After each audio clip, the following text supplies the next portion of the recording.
За бидний дараагийн хичээлийн сэдэв маань цахим бичвэрийн фонтын онцлог гэсэн сэдэв байна. За хичээлийн зарлага бол цахим бичвэрийн фонтын онцлогийг мэдэж хэрэгэлдэг болно. За цахим бичвэрээр бол суурин компьютер, ноутбук, MacBook, лаптоп, таблет болон янз бүрийн үйлдлийн гар утаснууд дээр бичиж хэрэглэж болдог. Тэгэхээр Windows үйлдвэрлэлийн системийн Vista болон 7, 8, 10, 11 хувилбарууд нь монгол бичгээр бичих нэмэлт тохирохтой бүтээгдсэн байдаг. Тэгэхээр эдгээр үйлдвэрлэлийн системүүдэд бол янз бүрийн үсгийн хэлбэр фонтуудаар бичиж болдог. Дараах хэлбэрүүдийг харж байна тийм ээ. Дармал болон бичмлэр байж болдог байх нэ. Захим орчин дэлхийн өнцөг болон бүрээс хүмүүс хоорондоо Unicode буюу нэгдсэн кодчлалын стандартын тусламжтайгаар харилцдаг. Тэгвэл энэ Unicode болон Unicode-ийн бус фонт гэж юу юм бэ? Ялгаа нь юу юм бэ гэдгийг нөхөө бичлэгийн линкийг багш нь та бүхэнд хавсаргаад өгөх учраас линк дээр дараад мөн энэхүү бичлэгийг үзээрэй. Өмнө нь янз бүрийн хэл бичгийн системүүд өөрсдийн гэсэн тэмдэгтийн кодчлалтай байсан бөгөөд текст өөр кодчлалтай системд зөв харагдахгүй байх эсвэл бүр эвдрэх асуудал үүсгдэг байсан. Unicode энэ асуудлыг шийдэж бүх бичгийн системийг нэг стандартчилсан кодчлалд оруулах зорилготой. Нөхөө Unicode-ыг бүтээсэн байна.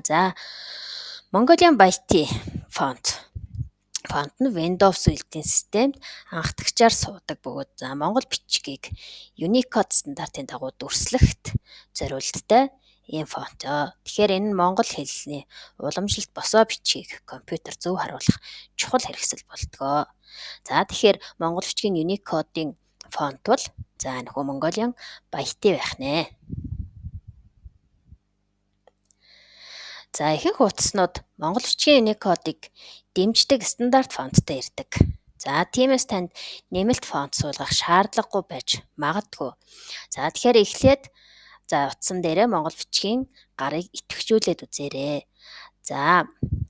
iOS үйлдвэрлэлийн утастай буюу iPhone дээр суулгах гэж байгаа бол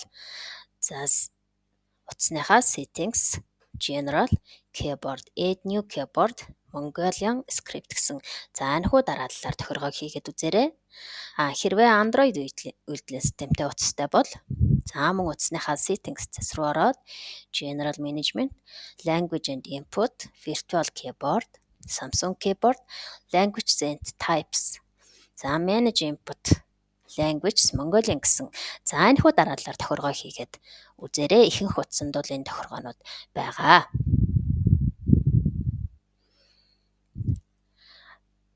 Тэгэхээр өөрийнхөө утасны үйлдвэрлэлийн систем төрлөөс хамаарат мөн хэрхэн суулгах вэ гэдэг бичлэгийг хэрвээ үзэх юм бол Android болон iOS үйлдвэрлэлийн системийн аль тохирохыг нь өөрөө сонгоод энэхүү линк дээр дараад үзээрэй. Багш нь мөн линкийг даалгавартайгаа зөв хавсаргаад оруулнаа.